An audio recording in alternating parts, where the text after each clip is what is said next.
Oh, I was very little. It was very hard. My parents went bananas. They just kept putting meat on my plate. And at that time at school, you needed a letter from your parents to have a vegetarian meal. And my parents wouldn't write me the letter. Really? So I went without lunch for 4 years.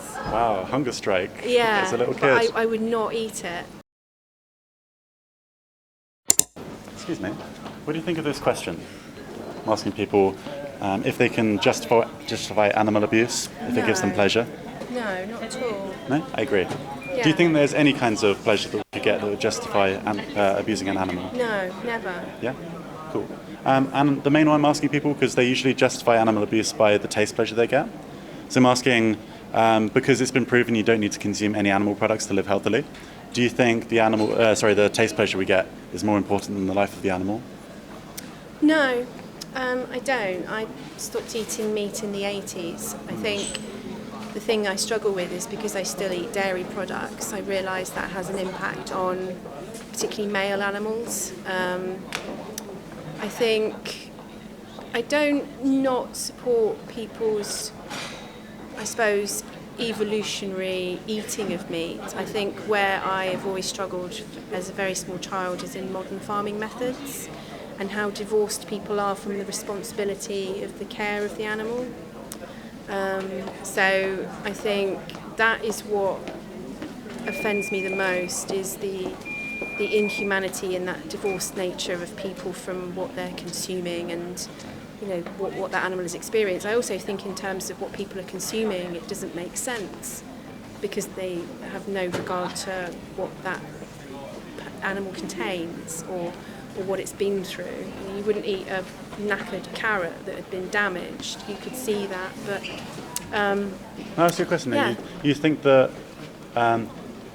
dairy or eggs there's more harm to the male animals? Why do you think that? Because they're slaughtered, because they're not going to produce, so they're slaughtered very early to birth.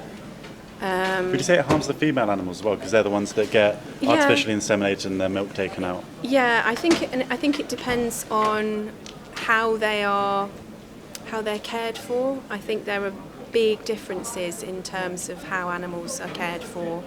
I used to work for Rivered Organic, and they did have a meat section, and they were their meat was organically certified, and it meant things like the animals had been slaughtered locally, so there was no long transportation.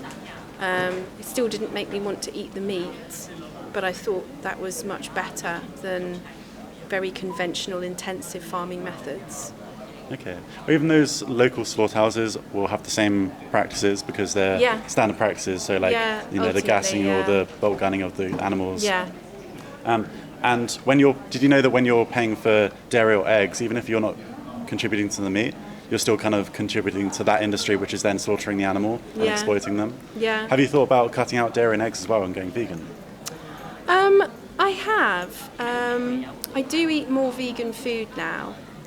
I think vegan food has improved a lot in terms of its availability, in how appealing it is. I think it's a bit like when early vegetarian food came out, and you could only ever get a lasagna if you went out somewhere.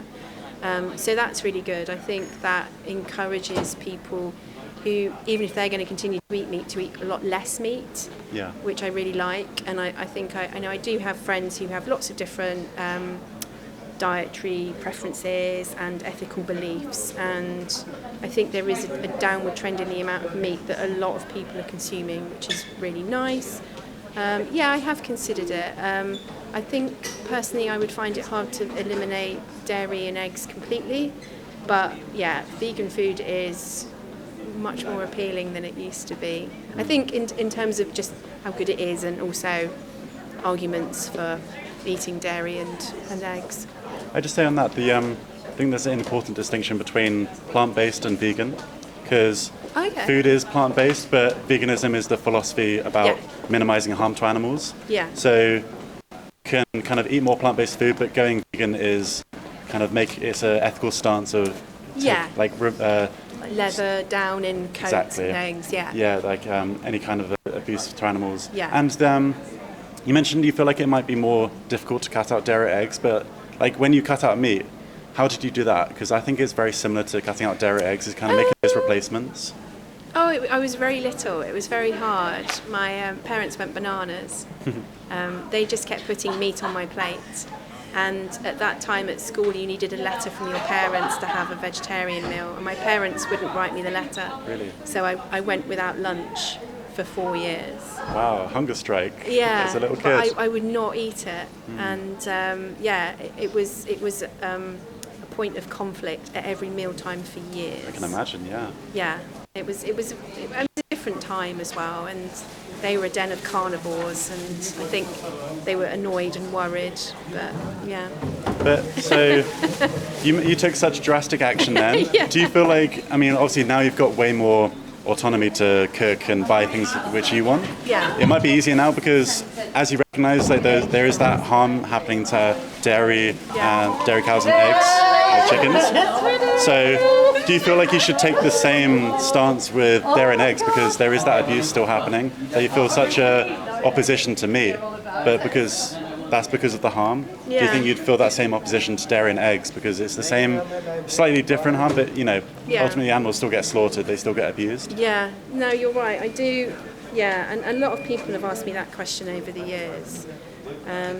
Mainly meat eaters rather than people who are vegan, actually. I do think about it quite a lot. I think I would, I know there's obviously very good protein sources in vegan food. I'm quite bad at planning my meals and cooking, so I would have to be a lot more disciplined about what I eat. I probably need to do that anyway, regardless of anything. But it's about making healthy habits, isn't it? Yeah, changing it is. to more ethical, sustainable habits that are also better for our health. Yeah. But I'd recommend keep making those steps. Yeah. Because for me, at least, I did, vegetarianism, but especially veganism seemed like such a distant, extreme thing. Yeah. But then by making steps towards it and realizing that it actually is very easy to do, as long as I am buying the right things. And also, I recommend a website called Challenge 22, and they've got loads of meal prep on there, and it's all whole food stuff, so it's way better for our health. Yeah. But yeah, that's a really good resource. Well, you look very well, so you're a very good advert. Thank you, I'm trying. Yeah. Are you doing a research project or? No, it's a separate project. I've got a YouTube account called Amber for Animals, and it's just an animal rights page. Okay. And I'm just talking to people on the street, but also sharing it online, trying to get the message out there about animal rights. Cool. But yeah, I'd encourage you as well, keep conversations going as well, friends or family. Yeah. Because people don't talk about animal rights, but I think it's such an important issue. Yeah, it is. Yeah, hugely. Yeah, it's really nice to talk to you. You too. Thanks for the conversation. I enjoyed it. Take care. Have a good day. Bye-bye. Thanks for watching. Please hit the like button, subscribe, and ring the bell to get notified when videos go up every Thursday.